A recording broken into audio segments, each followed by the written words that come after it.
আসল খুনির সন্ধান শিক্ষক গণপতি চক্রবর্তী এবং তার পরিবারের হত্যাকাণ্ডের পুলিশের জবানি তা অনেকটা স্পষ্ট করে দেবে। ছোট ছেলেটাকে মারার কারণ হলো সিদ্ধার্থের একটা ছোট ভাই আছে অপূর্ব। অপূর্ব এই খুন হওয়া নিষ্পাপ শিশু প্রিয়মের সাথে খেলাধুলা করে এবং প্রিয়ম এই খুনিদেরকে চিনে। তখন সিদ্ধার্থ সিদ্ধান্ত নেয় যে প্রিয়মকে দুনিয়া থেকে সরায় দিবে। পুলিশ কিন্তু এই ছোট নিষ্পাপ শিশুকে মারার বিষয়ে দেখে থেকে কি বলছে শুনুন, সেটা অদ্ভুত লাগবে। ছোট ছেলেটাকে মারার কারণ হলো সিদ্ধার্থের একটা ছোট ভাই আছে অপূর্ব। অপূর্ব এই খুন হওয়া নিষ্পাপ শিশু প্রিয়মের সঙ্গে খেলাধুলা করে, হ্যাঁ, এবং প্রিয়ম এই খুনিদেরকে চিনে। প্রিয়ম এই খুনিদেরকে চেনে। তো সিদ্ধার্থ সিদ্ধান্ত নেয় যে প্রিয়মকে দুনিয়া থেকে সরিয়ে দিতে হবে, মানে প্রিয়মকে দুনিয়া থেকে সরিয়ে দিতে হবে। মানে এখানে কিন্তু ইঙ্গিত দিচ্ছে দেখে নিয়েছে খুনিদের, তাহলে সরিয়ে দিতে হবে। ব্যাপারটা এরকম নয় তো। সিদ্ধার্থকে এবং মুগ্ধকে ফাঁসানোর কারণ হলো সিদ্ধার্থ এবং মুগ্ধ এই ঘটনা দেখে ফেলেছিল।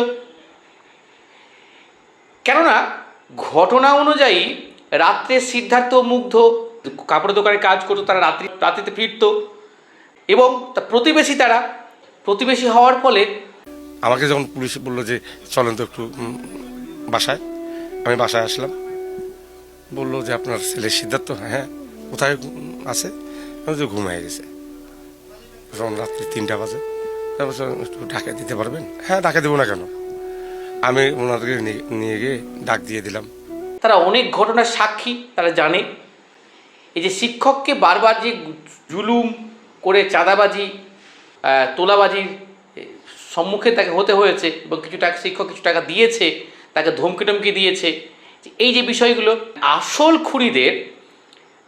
খুনিদের বিষয়টা সিদ্ধার্থ এবং মুগ্ধ জেনে গেছিল বা জানতো কিছুটা, ফলে তাদেরকে রাখা নিরাপদ নয়।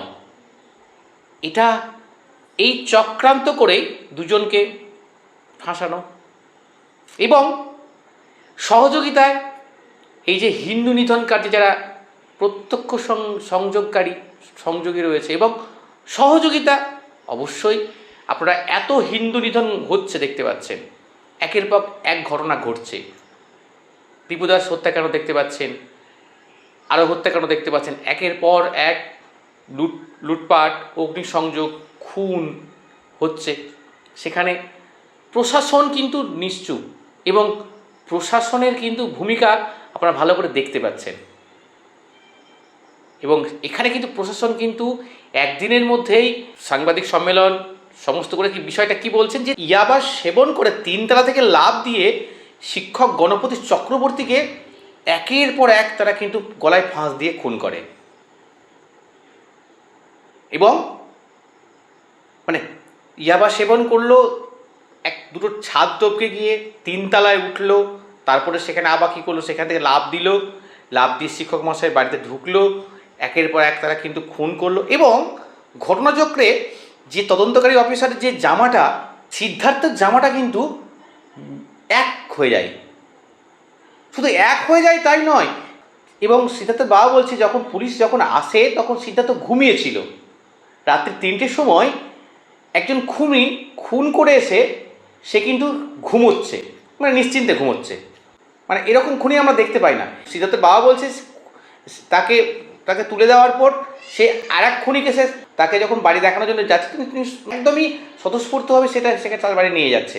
এবং তার গায়ে যে গেঞ্জিটা ছিল সেটা হচ্ছে ঘিয়ে রঙের গেঞ্জিটা হঠাৎ পুলিশ অফিসারের জামাটা পরিবর্তিত হয়ে যাচ্ছে, একই জামা হয়ে যাচ্ছে। মানে পৃথিবীর যে অষ্টম আশ্চর্য ও নবম আশ্চর্যের মধ্যে কিন্তু এটা পড়বে না যে তদন্তকারী পুলিশ অফিসারের জামার সঙ্গে খুনির জামা মিলে যাবে। ঘুম থেকে ওঠার সময় যে একটা ঘিয়ে রঙের গেঞ্জিটা, সেটা গেঞ্জি থাকবে না। এই যে বিষয়গুলো নিশ্চয়ই বুঝতে পারছেন। আরও যে বিষয়গুলো উঠে আসছে সেগুলো আপনারা দেখুন, তাহলেই বুঝতে পারছেন যে কিভাবে আমরা যে বাসায় ঘটনাটা ঘটে সেখানে আমরা ইয়াবা খাওয়ার আলামত পেয়েছি। তখন আমরা সন্দেহ করি যে যারা ঘটনা ঘটিয়েছে, ঘটনার আগে পর হোক তারা ইয়াবা খেয়েছে, খেজুর খেয়েছে, খেজুরটার যে বিচি রয়েছে আমরা সেটা ডিএনএ টেস্টে দিয়েছি। এরপরে ফ্রিজ থেকে বের করে শশা খেয়েছে, শশা অর্ধ কামড় দেওয়া রয়েছে এবং তাদের বক্তব্যের সাথে এটা মিলে গেছে। তারা যখন খুন করে, খুন শেষ হওয়ার পরে তারা বলছে যে খুনিরা তাদের শরীর খুব উত্তেজিত ছিল, তখন তারা শশা বের করে শশা খায়, এরপরে তারা গোসল করে। এরপরে একটা চুড়ি পেয়েছি আমরা, একটা চুড়িকে আগুন দিয়ে টেস্ট করানো হয়েছে, এটা গোল্ড নাকি গোল্ড না। তার মানে যে গোল্ডের ব্যাপারে অভিজ্ঞ সেরকম লোক এখানে জড়িত থাকতে পারে।